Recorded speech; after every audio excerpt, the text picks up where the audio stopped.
Mass రాజా మారిపోయాడు. ఇంతకాలం routine యాక్షన్‌లో పడిపోయిన రవితేజలో ఒక్కసారిగా ఇంత చేంజ్ ఎలా వచ్చింది? ఎప్పుడూ లేనిది కథపై శ్రద్ధ పెట్టాడా? రవితేజ కొత్త సినిమా గ్లింప్స్ చూస్తే హీరోలో మార్పొచ్చింది అని మీరు కూడా అంటారు. Have a look. Pan India stars రెండేళ్లకు సినిమాతో కనిపిస్తారు. కానీ సినిమా రిజల్ట్ తో సంబంధం లేకుండా సినిమాల మీద సినిమాలు చేసుకుంటూ పోయే ఏకైక హీరో రవితేజ మాత్రమే.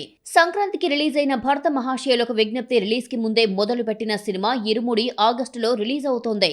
రవితేజ ఉన్నట్టుండి ఇలా అయ్యప్ప మాలలో కనిపించడం అందరికీ షాక్ ఇచ్చింది. తండ్రి కూతుళ్ల సెంటిమెంట్ తో వచ్చిన గ్లింప్స్ ఆకట్టుకుంది. ఇరుముడి సినిమాను శివ నిర్వాణ దర్శకత్వంలో మైత్రి మూవీ మేకర్స్ నిర్మిస్తోంది. ప్రియా భవానీ శంకర్ హీరోయిన్, జీవి ప్రకాష్ సంగీతం అందిస్తున్నాడు. దర్శకుడు శివ నిర్వాణ వరుస ఫ్లాపుల్లో ఉన్నాడు. నానితో నిన్ను కోరితో దర్శకుడిగా పరిచయమైన శివ ఆ తర్వాత మజిలీతో సూపర్ హిట్ కొట్టాడు. నానితో తీసిన రెండో సినిమా టక్ జగదీశ్, విజయ్ దేవరకొండను డైరెక్ట్ చేసిన ఖుషి ఫ్లాప్ అయ్యాయి. రవితేజకు హిట్లు ఫ్లాపులతో సంబంధం లేదు. కథ నచ్చితే ఎవరికైనా ఛాన్స్ ఇచ్చేస్తాడు. సరైన హిట్ లేని కిషోర్ తిరుమల దర్శకత్వంలో భరత మహాశయులకు విజ్ఞప్తి మూవీ చేశాడు. సంక్రాంతికి వచ్చిన ఈ సినిమా సక్సెస్ చూడలేకపోయింది. మరి ఇరుముడి ఛాన్స్ తో రవితేజ పెట్టుకున్న నమ్మకాన్ని శివ నిలబెట్టుకుంటాడో లేదో చూడాలి. మరి వెంకటేష్ త్రివిక్రమ్ కి డెడ్ లైన్ పెట్టాడు. ప్రెజెంట్ నటిస్తున్న ఆదర్శ కుటుంబం త్వరగా పూర్తి చేయాలని, లేదంటే డేట్స్ అనిల్ కి ఇచ్చేస్తానని చెప్పేశాడు. విక్టరీ వెంకటేష్ త్రివిక్రమ్ మూవీ కంటే అనిల్ సినిమాపై ఎందుకంత ఇంట్రెస్ట్ చూపిస్తున్నాడు? వెంకటేష్ ఈ మధ్య కాలంలో వరుస పెట్టి అనిల్ రావిపూడి డైరెక్షన్ లో నటిస్తున్నాడు. సంక్రాంతికి వస్తున్నాం తర్వాత మరోసారి అనిల్ దర్శకత్వంలో మణశంకర వరప్రసాద్ లో నటించాడు. ఈలోగా త్రివిక్రమ్ దర్శకత్వంలో ఆదర్శ కుటుంబం అనౌన్స్ చేశారు. సినిమాను 2026 సమ్మర్లో రిలీజ్ చేస్తామని ప్రకటించారు. సమ్మర్ వెళ్లిపోయినా సినిమా ఓ కొలిక్కి రాలేదు. ఆదర్శ కుటుంబం సెట్స్ పై ఉండగానే అనిల్ రావిపూడి సినిమాకు వెంకీ గ్రీన్ సిగ్నల్ ఇచ్చాడు. ఇందులో కళ్యాణ్ రామ్ తో కలిసి నటిస్తున్నాడు. అనిల్ వెంకీకి కలిసొచ్చిన 2027 సంక్రాంతికి ఈ సినిమాను రిలీజ్ చేస్తున్నట్లు ప్రకటించారు. జూన్ నుంచే ఈ సినిమాలో జాయిన్ కావాల్సి ఉన్న ఆదర్శ కుటుంబం పూర్తి కాలేదు. ఆదర్శ కుటుంబం పూర్తయితే గాని అనిల్ రావిపూడి సినిమాలో వెంకీ జాయిన్ కాలేడు. ఎట్టి పరిస్థితుల్లో జూన్ నాటికి తన పార్ట్ షూటింగ్ పూర్తి చేయాలని వెంకీ కోరినట్లు తెలిసింది.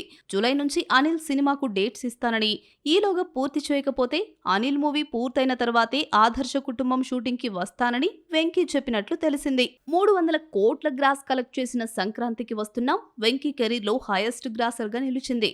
F2, F3 సంక్రాంతికి వస్తున్నాం, మణశంకర వరప్రసాద్ ఇలా వరుస పెట్టి హిట్స్ ఇచ్చిన అనిల్ కోసం మరో మూవీ ఇచ్చేశాడు వెంకీ. కెరీర్ ను నిలబెట్టడమే కాదు, పీక్స్ కు తీసుకెళ్లిన అనిల్ అంటే వెంకీకి చాలా ఇష్టం. అందుకే త్రివిక్రమ్ మూవీ ఆదర్శ కుటుంబం కంటే అనిల్ సినిమాకి ఎక్కువ ఇంపార్టెన్స్ ఇస్తున్నాడు వెంకీ. జాన్వీ కపూర్ మలయాళంలో నటించడానికి ఎందుకు ఇంట్రెస్ట్ చూపించడం లేదు? అసలు మలయాళంలో నటించే ఉద్దేశం ఎందుకు లేదు అంటోంది? తెలుగులో నటించడానికి ఇంట్రెస్ట్ చూపిస్తున్న జాన్వీకి మలయాళం అంటే చిన్న చూపా? Watch the story. Peddi promotions తో జాన్వి బిజీగా గడిపేస్తోంది.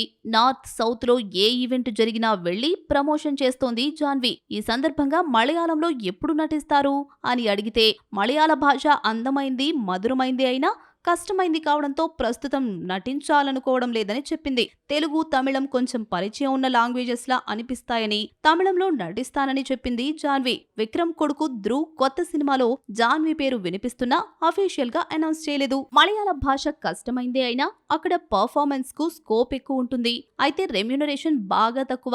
సినిమాకు 4-5 కోట్లు తీసుకుంటున్న జాన్వికి మలయాళంలో కోటి ఇవ్వడమే గగనం. సగానికి సగం పైగా తగ్గి నటించడం అంటే కష్టమే. మరి జాన్వి అనే కాదు, స్టార్ హీరోయిన్స్ మలయాళం వైపు మొగ్గు చూపరు. అదిరిపోయే కథ, నటిని బయటకు తీసుకొచ్చే పాత్రలొచ్చినా స్టార్స్ మలయాళం వైపు చూడాలి అనుకోరు. అనుష్క, సమంత, త్రిష వంటి స్టార్స్ ఇక్కడ బిజీగా ఉన్న సమయంలో మలయాళంలో నటించడానికి ఇంట్రెస్ట్ చూపించలేదు. చాలా మంది కేరళ కుట్టీలు తెలుగు, తమిళంలో క్రేజ్ వచ్చేంత వరకే మలయాళంను అంటి పెట్టుకుని ఉంటారు. ఒక్కసారి స్టార్ హోదా దక్కితే మదర్ టంగ్ లో నటించడానికి ఆలోచిస్తారు. సౌత్ లో ఎక్కువ రెమ్యూనరేషన్ తీసుకుంటున్న నయనతార 8 నుండి 10 కోట్లు డిమాండ్ చేస్తోంది.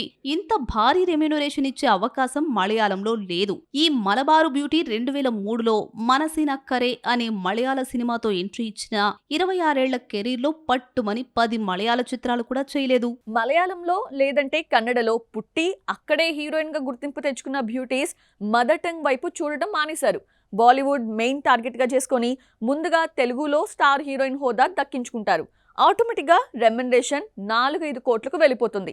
లక్షలు తీసుకొని కన్నడలో మలయాళంలో నటించడానికి ఇంట్రెస్ట్ చూపించరు. నయనతార, రష్మిక, కీర్తి సురేష్ నుంచి లేటెస్ట్ బ్యూటీస్ అనస్వర రాజన్ వరకు అందరి విషయంలో రెమ్యూనరేషన్ ఫార్ములా నడుస్తుంది. అనస్వర రాజన్ మలయాళంలో చాలా కాలంగా నటిస్తున్నా తెలుగులో క్రేజ్ రావడంతో మంచి రెమ్యూనరేషన్ దక్కుతోంది.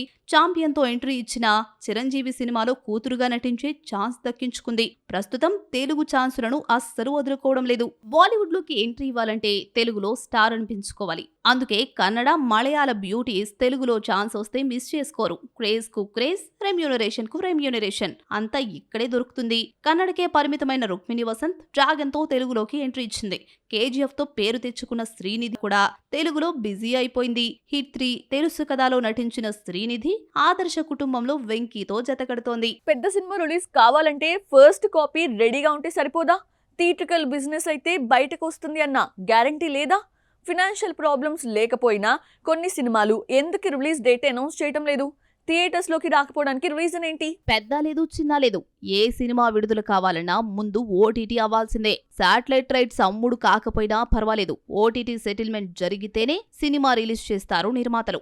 ఓటీటీ అవ్వకపోతే భారీ బడ్జెట్ మూవీస్ బయటపడలేవు. ఆ మధ్య రాజాసాబ్ రిలీజ్ వాయిదా పడ్డానికి కూడా ఇదే కారణం. మార్చి 19, జూన్ 4 అంటూ రిలీజ్ డేట్స్ మార్చుకున్న టాక్సిక్ వాయిదా పడ్డానికి ఓటీటీ డీల్ కాకపోవడమే కారణమని తెలిసింది. ఓటీటీతో కవర్ చేసుకోవచ్చులే అని బడ్జెట్ పెంచేస్తున్నారు. టాక్సిక్ నుంచి వచ్చిన 2 గ్లిమ్స్ చూస్తుంటే lady director Geethu Mohan Das grand గా రిచ్ మేకింగ్ తో ఇంప్రెస్ చేసింది. అయితే డైరెక్టర్ కు క్రేజ్ లేకపోవడం, గతంలో సూపర్ హిట్ లేకపోవడంతో ఓటీటీలు టాక్సిక్ పై ఇంట్రెస్ట్ చూపించడం లేదు. యష్ కు కేజీఎఫ్ 2 వంటి బ్లాక్ బస్టర్ ఉన్నా రిలీజ్ అయి 4 ఏళ్లు కావడంతో ఈ హిట్ ను అందరూ మర్చిపోయారు. వెనకాల కేజీఎఫ్ 2 వంటి రికార్డులు తిరగరాసిన సినిమా ఉంది.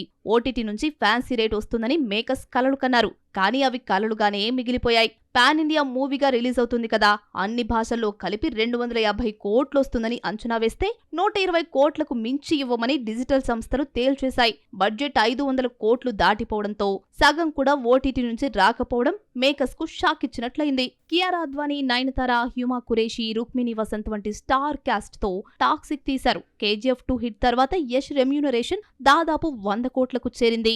నటీనటులు, టెక్నీషియన్స్ రెమ్యూనరేషన్స్ కే 200 కోట్లు దాటింది.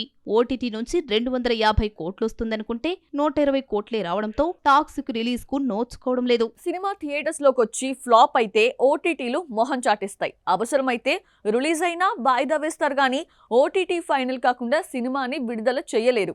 ఈ రూల్ టాక్సిక్ కి మాత్రమే కాదు, అన్ని పెద్ద సినిమాలకు వర్తిస్తుంది. నిర్మాతలు కోరినంత ఇవ్వాలంటే డిజిటల్ సంస్థలకు సినిమాను ముందే చూపించాలి. వాళ్లకు నచ్చితే ప్రొడ్యూసర్ అడిగినంత ఇవ్వడానికి ఛాన్స్ ఉంటుంది. ఇలా డిజిటల్ సంస్థలు పెడుతున్న రూల్స్ రిలీజ్ కు శాపంగా మారాయి. నిఖిల్ నటించిన స్వయంభూ బడ్జెట్ 150 కోట్లు దాటేసింది.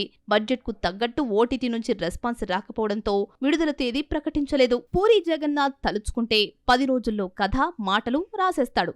అందరి డేట్స్ ఉండాలి గాని 3 నెలల్లో షూటింగ్ పూర్తి చేస్తాడు.